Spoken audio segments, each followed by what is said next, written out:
Okay, the next test is called test of independence, and here we will have two different variables and we'll have values for the two different variables, and we want to test whether the two variables are independent or they are dependent. Okay, so that's the test. So null hypothesis will be that they are independent. The alternative is they are not independent. So again, there is only one way in which you can set up the hypothesis. There is no two tail, one tail and everything. It's just one way, and when chi-squared is very large, you will reject the null. If the chi-squared is small, you will not reject. So it is a, in that sense, it is a one tail, technically one tail test, but there is only one way in which you will set up the hypothesis. Let's look at a couple of examples of what we mean by independence. So suppose we have, we want to test whether the hourly wages, is there a gender gap in pay.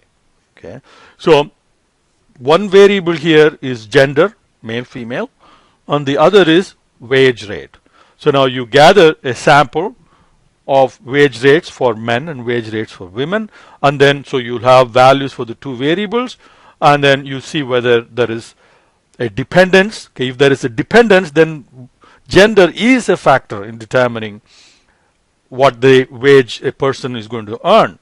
Or if they are independent, of course, in a non-discriminatory situation, you want the two variables to be independent.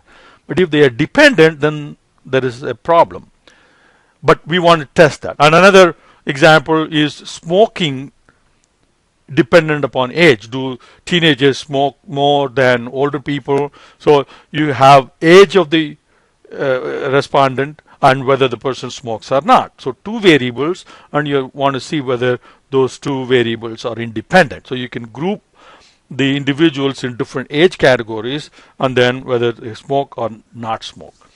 And another example is the choice of major independent of race. So you have racial profile. It could be several: white, black, Hispanic, Asian, and others. So you have one variable which is race, and another variable is the choice of major: engineering, business, arts and sciences, and chemistry, biology, whatever. Okay, so you have two variables, and you want to see whether there is a correlation, whether the two variables are independent or dependent. So independent is always in the null hypothesis. Not independent then is the alternative. So this is how your observed frequencies will look like. So you take a sample and now arrange the sample in this fashion. Suppose let's take the third example of race and major. So you will put race in as one variable and major as another variable. It doesn't really matter which one goes as variable 1 and which one goes as variable 2. So if you have race as variable 1, so you'll have white, black, Hispanic, Asian, and so on here, and the major will be engineering, business, arts, mathematics, chemistry, and so on. And then in your sample, how many fall in each of these groups, and then you then add them up column wise, add them up row wise.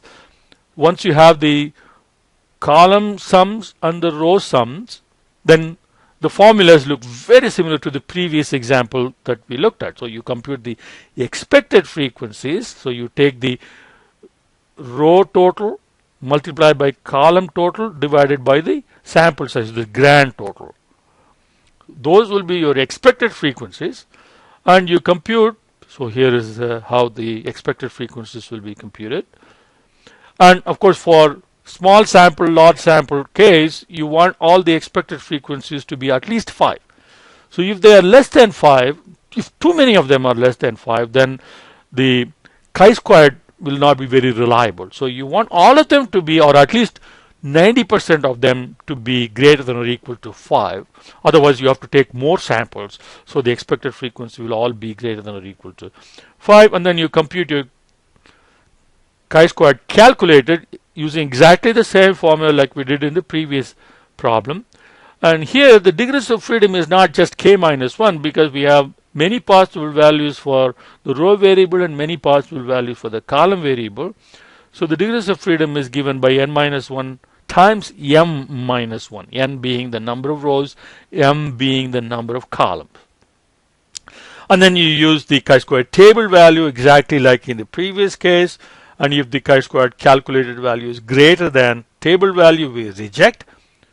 And you can also use the p-value like this. And if the p-value is less than alpha, we reject. And when we reject, we say that the two variables are not independent. They have a relationship. But if they don't reject, then we have to conclude that the variables are independent.